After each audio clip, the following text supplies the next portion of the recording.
Episode की शुरुआत होती है और हम देखते हैं उसी रैबिट गर्ल को जो कि यहाँ रायुता से मिलने के लिए आ चुकी होती है। रायुता उससे पूछता आखिरकार वो यहाँ पे क्या कर रही है, पर यहाँ पे ये लड़की इसके सर पे हाथ मार के कहती है कि वो कमजोर है और कमजोर लोग उसे बिल्कुल पसंद नहीं है। तो रायुता कहता है ये सचमुच जरूरी है क्या, मुझे ये बताओ तुम यहाँ पे क्यों आई हो। तो ये लड़की अपना नाम ईवी बताती है और कहती है IVU। इसका मतलब किसी को समझ नहीं आता। तो यहाँ पे जो रायुता है वो इससे कहता है कि तुम्हें क्या चाहिए। यहाँ पे उतने में एमिली भी पूछती है आखिरकार इस लड़की को क्या चाहिए, तुम इसे जानती हो क्या।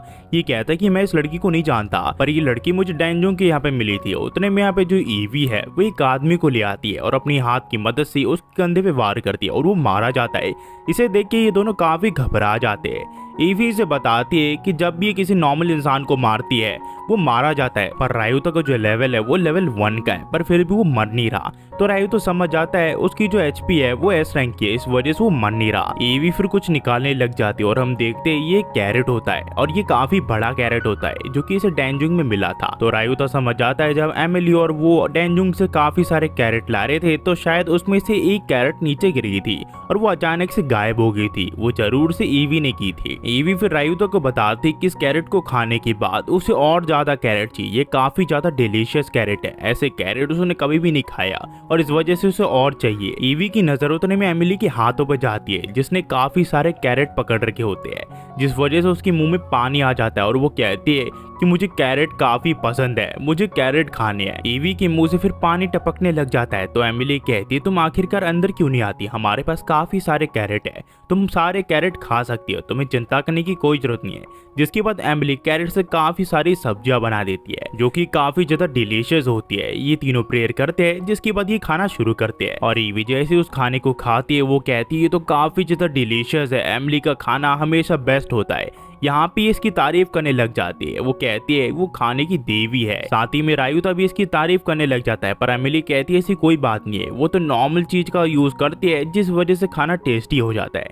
ये लोग फिर खाना खा लेते हैं और ईवी पूरा खाना खत्म करके कहती है कि ठीक है मैं तुमसे दोबारा से मिलने के लिए आऊंगी और ईवी यहाँ से चली जाती है। ये दोनों फिर सोचते हैं, शुरू में इन्हें लगा था कि ईवी थोड़ी अजीब सी इंसान है पर वो दिल की काफी ज्यादा साफ है। एमिली फिर रायुता का शुक्रिया करती है, वो कहती है अब तक वो सिर्फ डैनजोंग में ही खाना खाती थी वो भी अकेले, पर जब से रायुता उसके साथ खाना खा रहा है उसे खाना काफी अच्छा लग रहा है और रायुता के साथ उसे रहना काफी अच्छा लगता है। रायुता फिर सोचने लग जाता है कि पिछले जिंदगी में एक ऑफिस वर्कर होने की वजह से वो हमेशा अकेला खाना खाता था और इसके भी हाल सेम ही थे। एमिली फिर कहती है अब से हम में से कोई भी अकेला खाना नहीं खाएगा, हम दोनों एक दूसरे के साथ खाना खाएंगे। तो रायुता कहता है कि हाँ एक दूसरे के साथ खाना खाना काफी अच्छा होता है। फिर जो सीन है वो जाता है डैनजोंग के यहाँ पे जहाँ पे होता है नेफ्यून डैनजोंग, जहाँ पे स्केलेटन और ज़ॉम्बी मिलते हैं। यहाँ पे रायुता इसलिए आया होता है ताकि वो अपनी HP और MP बढ़ा सके, जिसके बाद वो एक ज़ॉम्बी के ऊपर हमला कर देता है, पर वो काफी ताकतवर होता है, इस वजह से वो रायुता के ऊपर हमला कर देता है। रायुता सोचता है आखिरकार ये मर क्यों नहीं रहा। रायुता फिर दोबारा से उसके ऊपर वार करता है और ये मारा जाता है। कुछ देर बाद इसके अंदर से एक ड्रॉप आइटम गिरता है जो कि होती है सीड, पर ये सीड स्ट्रेंथ बढ़ाने के लिए होती है, इस वजह से रायुता की जो स्ट्रेंथ है वो लेवल 1 की हो जाती है और रायुता थोड़ा ताकतवर बन जाता है। उतने में यहाँ पे ये देखता है वो खरगोश वाली लड़की आ जाती है यानी कि ईवी। यहाँ पे ये सोचता है आखिरकार ईवी यहाँ पे क्या कर रही है, ये से पूछता है आखिरकार तुम यहाँ पे क्या कर रही हो, पर ईवी इसके सवाल का कोई जवाब नहीं देती और कहती है आखिरकार वो कौन सा ड्रॉप आइटम था जो कि इसे मिला, क्योंकि यहाँ पे कोई सा भी ड्रॉप आइटम गिरता नहीं है। ये सोचता है इसका S रैंक है इस वजह से इसे ड्रॉप आइटम्स मिल रहे हैं, पर यहाँ पे जो ईवी है वो उसे कहती है उसे गाजर खाने, इस वजह से वो चाहती है कि रायुता उसके साथ स्लाइम वाले डैनजोंग में चले, पर रायुता इस चीज के लिए मना कर देता है। तो ईवी से पूछती है क्या तुम्हारे पास गाजर है, तो रायुता कहता है कि नहीं मेरे पास गाजर नहीं है, और अगर गाजर नहीं है तो तुम क्या करोगी मेरे साथ। तो यहाँ पे ईवी कहती है अगर तुम्हारे पास गाजर नहीं है तुम क्या लेना पसंद करोगे, तुम मरना चाहोगे या फिर तुम गाजर देना चाहोगे।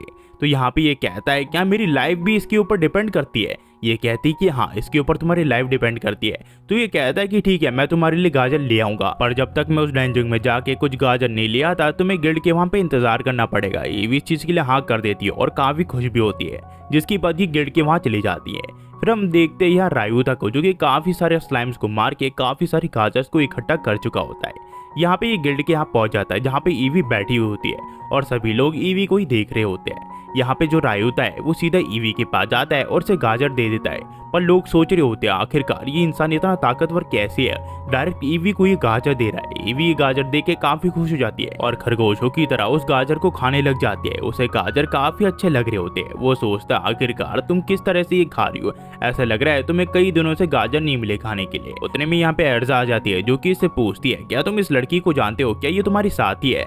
ये कहता है कि ये मेरी एक तरह से साथी तो नहीं है पर तुम कह सकते हो, ये उस तरह के एनिमल है जिसे मैं गाजर देता हूँ और वो काफी अच्छे लगते हैं, ये हमारे एक पेट की तरह है। ये लोग कहते हैं कि क्या तुम क्या बात कर रहे हो, ये तुम्हारे पेट की तरह है। सभी लोग हैरान हो जाते हैं। तो यहाँ पे जो एर्जा है वो कहती है कि मैं तुम्हारे सारे कैरेट डबल प्राइस में बाय कर लूंगी, क्योंकि इसकी जो कीमत है वो काफी ज्यादा है। और साथ ही साथ जो ईवी है वो आसपास के गिल्ड में काफी ज्यादा फेमस है, वो बनी गर्ल के नाम से जानी जाती है। और उसका जो हाथ है वो हाथ नहीं वो हथौड़ा है, वो सख्त से सख्त पत्थर को भी तोड़ सकता है और वो काफी ज्यादा ताकतवर है। साथ ही साथ वो गाजर खाने के लिए भी काफी ज्यादा फेमस है, उसे गाजर से काफी ज्यादा प्यार है। इसी वजह से वो लोगों को ऑप्शन देती रहती है क्या तुम्हें मौत चाहिए या फिर तुम मुझे गाजर दे रहे हो। अगर गाजर किसने उसे नहीं दिया तो वो उसे मार देती है। और जिन भी गाजरों को ईवी का अप्रूवल मिल जाता है इसका मतलब वो गाजर काफी ज्यादा स्वादिष्ट है और काफी अच्छे है। इस वजह से मैं चाहती हूँ कि ये सारे गाजर तुम मुझे भेज दो, मैं हर एक गाजर का तुम्हें 15,000 देने के लिए तैयार हूँ। ये देख के ये काफी हैरान हो जाता है। वो सोचता है इसने एक दिन में इतना कमा लिया कि इसका पूरा मत गुजर सकता है। उतने में यहाँ पे ईवी आ जाती है जो कि कहती है क्या तुम्हारे पास गाजर है। ये कहता है कि मेरे पास अब एक भी गाजर नहीं है, तुम कल आना। पर ये कहती कि नहीं मुझे अभी गाजर चाहिए।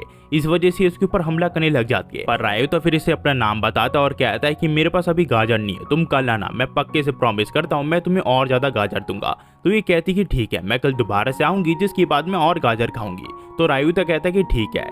फिर हम देखते हैं यहाँ पे एमिली और रायुता को जो कि डैंजुंग में होते हैं और इन दोनों ने काफी सारे गाजर इकट्ठा कर लिए होते हैं। उतने में जो रायुता है वो थोड़ा आगे जाता है तो उसे कुछ एडवेंचरर का ग्रुप मिलता है जिसमें से एक लड़की होती है और एक लड़का जो कि एक छोटे से स्लाइम को भी मार नहीं पा रहे होते हैं। ये स्लाइम इनके मुकाबले काफी ताकतवर होता है। साथ ही साथ ये एडवेंचरर्स काफी थके हुए लग रहे होते हैं और इन्हें चोट भी लगी होती है। पर उतने में इन दोनों का यहाँ पे लीडर आ जाता है जो कि एक बूढ़ा इंसान होता है। ये दोनों स्लाइम को पकड़ते हैं और वो बूढ़ा इंसान इस स्लाइम को मार देता है और इसमें से एक बड़ी गाजर निकलती है, उतनी भी बड़ी नहीं जितनी रायुता के पास है।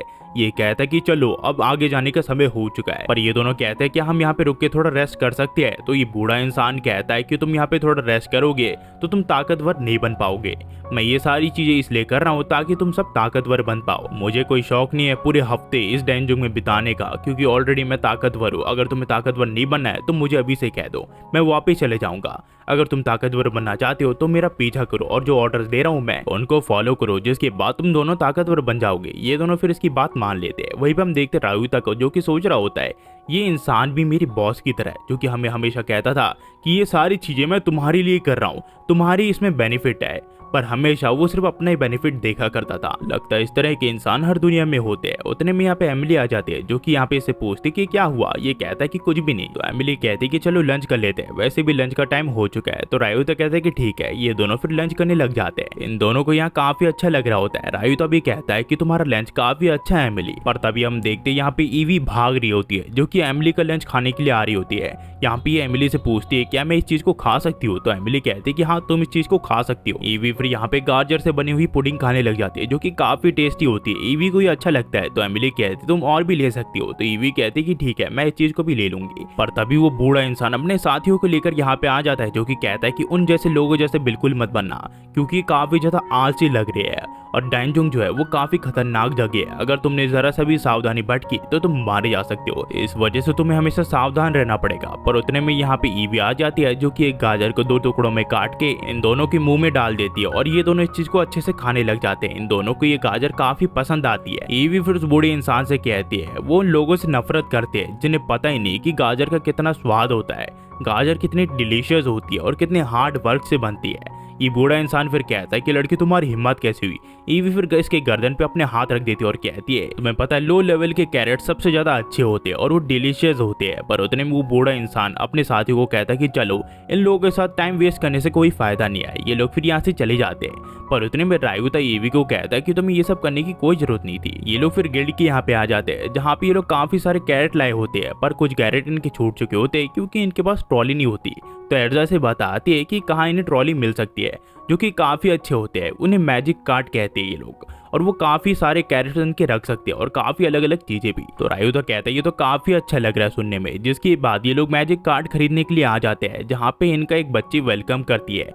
यहाँ पे ये लोग कहते हैं क्या तुम अपने मॉम डैड को बुला सकती हो। ये बच्ची फिर अपने पिता को बुलाती है, जो कि एक डाफ होती है और काफी सारी चीजें वो बना चुके होते हैं अब तक। कुछ देर बाद इस लड़की के पिता यहाँ पे आ जाते हैं, जो कि अपनी बेटी की तारीफ करते हैं क्योंकि वो शॉप के ऊपर ध्यान रखती थी।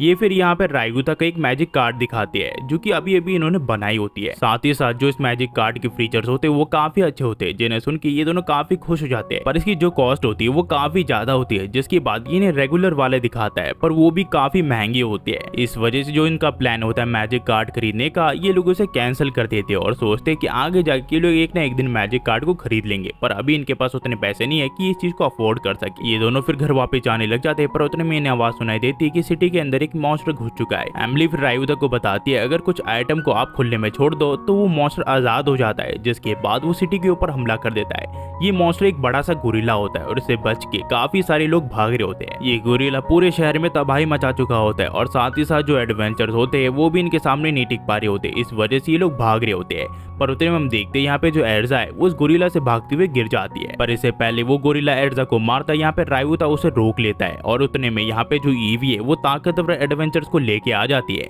जो कि इस मॉन्स्टर के ऊपर हमला कर देते हैं और किसी तरह इन्हें रोक के रखते हैं। उतने में यहाँ पे जो रायगुता है वो एर्जा को कहता है उसे चोट तो नहीं लगी ना। एर्जा रायगुता को बताती है उसे चोट बिल्कुल भी नहीं लगी, पर सिटी पूरी तरह तबाह हो चुकी है। इस वजह से जो रायगुता है वो उस गोरिल्ला के ऊपर हमला कर देता है।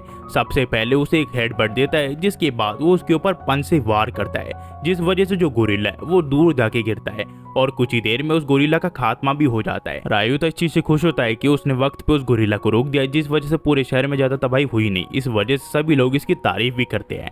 यहाँ पे फिर जो रायगुता है उसे कुछ अजीब से साउंड सुनाई देती है। रायगुता पहले तो समझ नहीं पाता है, पर वो समझ आता है ये ड्रॉप आइटम के साउंड था, जिस वजह से वो उस मॉन्स्टर के वहां बढ़ने लग जाता है। और यहाँ से जो कहानी वो टू बी कंटिन्यू जाती है। अगर आप यहाँ तक देख रहे हो गाइस तो प्लीज लाइक एंड सब्सक्राइब करना मत भूलना। इसका अगला पार्ट जल्दी आ जाएगा। जाते हुए क्या ही कहूँ guys, thanks for watching. Next video में मिलते हैं और गर्मी काफी ज्यादा है, अपना ख्याल रखिए और tata bye bye, see you next video में मिलते हैं।